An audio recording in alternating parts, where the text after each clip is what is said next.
was so proud. I don't feel bad saying that. I don't. I mean, he didn't tell you to fuck off or none of that shit. He just said, do you have a class to run? And it was very disrespectful, Mr. Riccio. And I was like, well, at least he articulated the fuck out of it. I gotta give him that. But this is the same kid. Big snowstorm. About 5 years ago, I think it was. It was like 3 feet of snow, right? So everybody has to build a snowman, right? I'm out there, we're rolling the balls and everything like that, and boom, boom, boom, boom, putting the balls up. And Dad's like, Diesel was like, well, we need a hat, we need a nose, and everything like that. And then Diesel said these priceless words to me. And I didn't know where he was going with it. He said, yeah, but we don't know what it is.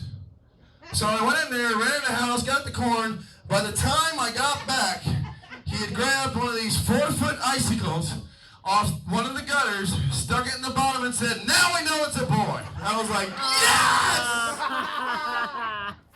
yes! 7 years. Oh, this kid's gonna be great. I mean, Jesus. You can't breed kids any better than that. I mean, he's got the name Diesel. He's already a prick, you know? I mean, this works out great. 7 years old. He ain't thinking about sex and none of that. That's fucking Family Guy. That's what that is. That is. He did get caught from the teacher one time. He called somebody, what was it, a douchebag. That's one of like one of those terms on Family Guy. And the teacher was so appalled about it. Like, well, he cussed in class. Well, what did he say? We're adults here. I mean, what did he say? I just can't say it. Fuck, shit, bitch. Well, what did he say? We're adults here. Just spit it out. Called him a douchebag. And she said it like she was gay. You know what I mean? Like, it was just like, it was just a douchebag. Whispering in the phone. I was like, man, there's a worse things he could have friggin' said than that. He could have told you had a class to run and shit. All right, your next comedian, Miss Military Woman. Yeah, she's in the military. She took time out of her busy schedule to come here and fly from Jersey to Oklahoma to Texas to see me in a dress. There might be some issues there. Come on, give it up for Mr. Leslie. Mr. I said Mr. Goddamn dress, Miss Leslie Battle. Come on, give me a kiss. Well, no, he don't have a clearance to be telling my damn business. Now I gotta kill your ass. The hell? Like Paul said, I'm Leslie. I am 42 years old. I have 3 kids who are 20, 16, and 12. And I have been in the United States Army since 1988. Yes, do the math, that's 25 years. So, thank you. So, if you don't know what a midlife crisis looks like, right fucking here. No, you know, I also have been divorced now for about 3 years. Good times, good times. My ex-husband is a German-Irish dude, quite possibly the whitest white man in America. I say that because with him I had 2 blue-eyed babies. Yeah, believe me. My son was born and I was just kind of like, wow, I wasn't expecting that. Then my daughter was born and I was like, okay, God, next time I go to Walmart, they're gonna be like, whose kid you got? It's awkward, very, very awkward. And you know, there have been times when people have mistaken me for the nanny, which it's a little offending because they both weighed 9 pounds. I remember that shit. But came to realize that maybe I shouldn't be so harsh because they're thinking a couple of very positive things about me, like I might have a job. And seems they figure I can be trusted with some little white kids. Just saying, times are hard. Sister might need some references. That's all. Keeping it simple. But when I'm with my kids, we live in Piqua, which is about a half an hour north of Dayton. Ain't a lot of brown people in Piqua, which makes it really easy for me to fuck with white people when I show them my kids. Because believe me, if you don't want to see smoke come out of the ears of a 70-year-old white man, show him a pale-skinned, blue-eyed kid with a fro. That lines up. Every time. Every flipping time. And I did. Took my kids school shopping, and the Walmart greeter was all like, oh, where'd you get that pretty little girl? I don't know, dude. Rent a center. Where the fuck do you think I got her from? Really? I don't have candy, and she's not screaming stranger danger. I don't think it's a problem. Right? But yeah, my ex is a really, really pale guy. He's the kind of guy that you would look at and say, dude, get some fucking sun. What the hell?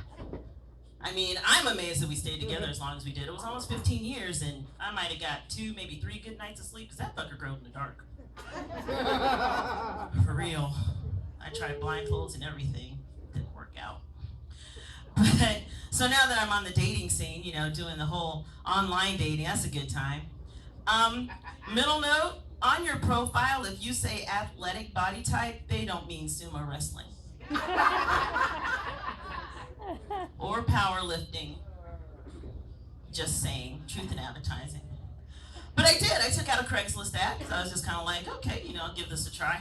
And I decided I didn't want to play around with all the random stuff, and I basically said, you know, I'm bitter and angry and pretty much everything your mother told you to avoid, but I'm worth the trouble. And after about like 6 hours, I get this email saying that my ad had been pulled. So I, you know, emailed customer service. I'm like, what was I violating about the terms of use? And the dude was like, your ad's a little too honest. Oh, because you guys at Craigslist have that reputation. My bad. I didn't realize that murder scandal a couple of months ago was, you know, that was good publicity for you. Fucking morons. But, just saying.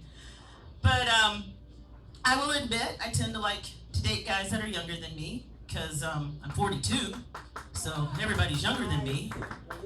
And at times I've been called a cougar, which at first I was a little offended by that, but then I thought about it. Well, let's see, cougars are brown, and in some places are fuzzy, and on a good day they purr, and well, hell, that does sound a lot like me. So, decided I could embrace that. But you know, into my 40s, and so I decided it's time for me to grow up. So just a couple weeks ago, I had a date with a 46-year-old. Okay, actually, he was a set of 23-year-old twins, but I just kind of figured, you know, it's progress, making progress.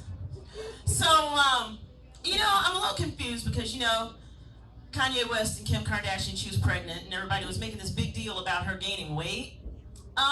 Oh, girl had childbearing lips before she got pregnant. I don't know what you expected the rest of her body to do. Just saying. And then what's really funny is, you know, everybody's freaking out because they named the baby North. I don't understand what the problem is because they didn't spell it with an F. Right? I'm just happy they spelled it right. But, you know, there's things. I have to take breaks from talking about my ex-husband because he pisses me off. But, and it's true, thanks to him, I'm in therapy. And my therapist told me, you know, that I should think about having a second childhood because, you know, I always felt responsible for other people. So I went out and got a schoolgirl costume. Now I'm looking for a 27-year-old English teacher who'll believe that I'm 17. That's a step in adolescence that I missed. And it's so funny because, you know, we were together almost 15 years. You would think you get to know a person, but there's a lot of things in interracial relationships that don't come up like in conversation. For example, back in the day, I used to relax my hair and dye it and do all this stuff with the curling irons and everything. And every once in a while I'd be bitching about, you know, oh, I can't get it to do what I want. And he would try to comfort me by saying, baby, I like your hair just the way it is. Dude, you ain't never seen my hair just the way it is.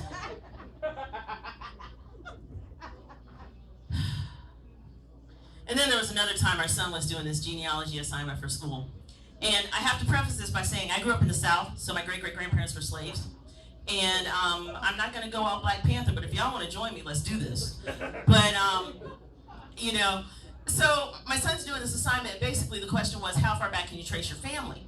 Well, my ex knows that his great-great-grandparents immigrated, you know, from Europe, but something didn't click in his brain before he looks at me and says, well, baby, which boat do you think your folks came over on?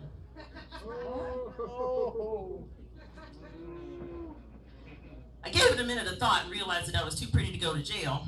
But then that gave me a little bit of an identity crisis because I figured I was supposed to kick his ass at this point. But at any rate, I figured, well, honey, there's a distinct possibility our folks came over on the same boat, it's just mine were rowing. Now, bitch, go make me a sandwich.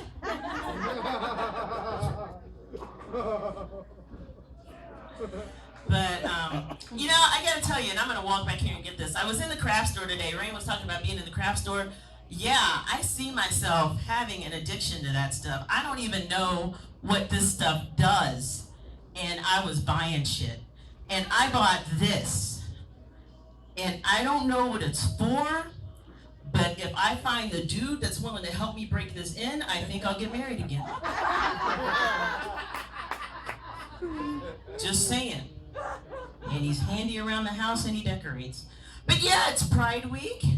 And that's, cool. I try to be more accepting, but I gotta admit, I have, what's the word? I guess there's kind of a reluctance. I don't want to tell other people how to live, but every once in a while, don't you run into that one gay person that you're just like, oh, really? And ironically enough, it was the guy that worked at the Joanne Fabric today. He was just this adorable guy.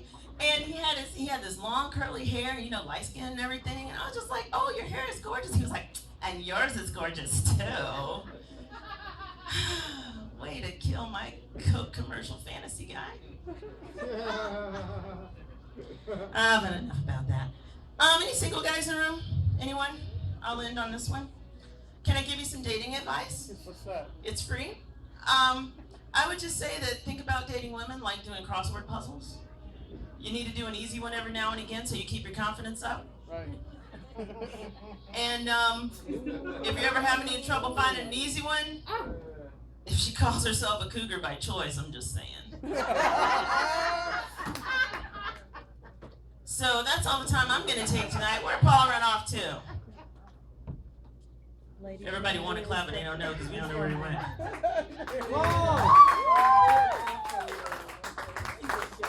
You missed it. No. Oh, on a side note, real quick, while he's making his way up here, I just got back. I really did just get back from Jersey to do some training. It was sexual harassment and assault prevention training, right? So Paul back fucks me with one of his oranges, and all I can think of is, God, I feel dirty. It's like he wouldn't give me my personal space. Thanks, everybody. Enjoy the rest of the show. Dye my hair differently, sorry. Leslie. Come on, give it up for Leslie Battle. Military woman and everything. She looks good too. I like the stripes. Mine are pink, dear. Hey, do me a favor. Is there pink on it? I'm just kidding, honey. I can't do that. I'm married.